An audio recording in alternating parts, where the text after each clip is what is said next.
Bom, normalmente nos telejornais, no jornalismo em geral, a gente costumava dar notícias de enchentes no mês de novembro, dezembro, janeiro, fevereiro, não é? Este ano, em pleno outono, faz poucos dias, aí nós mostramos imagens de inundações em São Paulo numa chuva só de uma tarde. Bom, esse problema das enchentes é recorrente, é muito sério em São Paulo.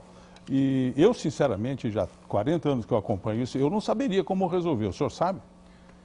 Olha, com obras de drenagem, né? Com piscinões, com córregos. Mas fazem-se piscinões e a enchente continua? O rio Tietê foi todo murado e a enchente continua? Mas será que num ritmo adequado as obras? Eu vou te dar um dado. Em 4 anos nós entregamos 8 piscinões. Em 8 anos, Serra Caçaba entregaram 2. Então não há milagre. Se você não continuar as obras, estou falando de piscinão, poderia falar de outras obras de drenagem importantes, né? Então, não há milagre. Ou há investimento, ou há sofrimento. Não tem alternativa a isso. A cidade está arrecadando mais de 35 bilhões de reais. E a nossa capacidade de investimento é muito baixa. Se não há dinheiro para investimento, façamos parcerias com o governo do estado e com o governo federal. Bom, já que estamos falando de enchente, né? E esses 2 rios fedidos, insuportáveis que nós temos em São Paulo, que são belíssimos, né? Só que da margem para dentro é um horror, né? Porque eles fedem. As pessoas que chegam, por exemplo, em Cumbica, entram em São Paulo a primeira vez, tem aquele odor horrível. Eu sei que os rios são estaduais. A prefeitura não poderia fazer alguma coisa mais concreta para despoluir o Tietê e o Pinheiros? Nascimento, por isso que eu toco na questão da moradia. As pessoas nem sempre estabelecem as conexões entre um tema e outro.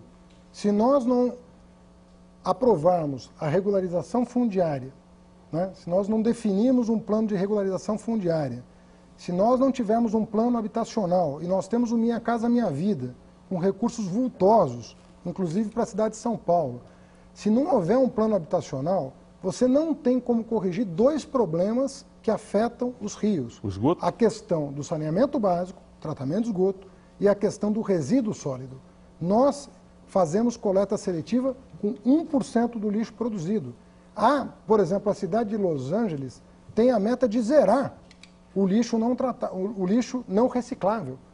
Então, num mundo de alta tecnologia disponível para as grandes cidades, São Paulo parou no tempo. Nós temos o mesmo processo de coleta que tínhamos 8 anos atrás. Nós temos que avançar nisso.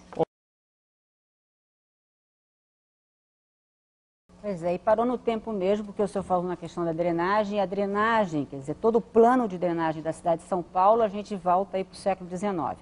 É aquele plano que a gente tem que se livrar das águas e não absorvê-las no lugar em que elas caem. Por isso, a cada chuva mais forte, a cidade, aí várias regiões da cidade ficam alagadas.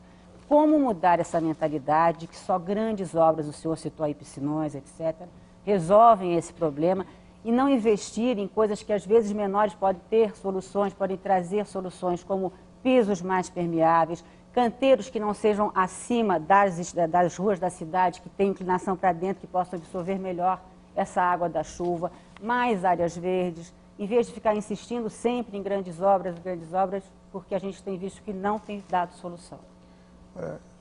Com perdão da insistência, mas eu volto ao tema da moradia. Para tornar o solo mais permeável, nós precisamos organizar melhor a moradia na periferia. Nós precisamos verticalizar mais a cidade, né, e adensá-la para permitir que o solo seja permeável. Da maneira como está, faça um sobrevoo sobre São Paulo. Você não acha uma área verde. Você vê casa grudada em casa e a área verde sumiu da periferia.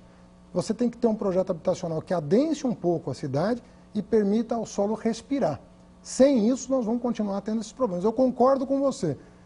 E isso é uma microiniciativa que tem repercussões macro, na macro-drenagem da cidade. Eu ouvi, por exemplo, um urbanista dizer que a sorte de São Paulo, que parece um absurdo que eu vou dizer, é exatamente o lixo. Que o lixo impede com que toda essa água que entraria livremente pelos bueiros, pelas bocas de lobo, desencadeassem, tanto no Tietê quanto no Pinheiros, porque se isso acontecesse de uma forma livre, São Paulo estava embaixo d'água. Olha, a questão... Eu nunca ouvi essa tese, é a primeira vez que eu ouço, né? Mas, enfim, o lixo tem que ser coletado. Se você depende do lixo para não ter enchente na cidade, você está com 2 problemas, né? Exatamente. E não um só. Então, nós temos que cuidar. Essa questão ambiental é uma questão importante, né?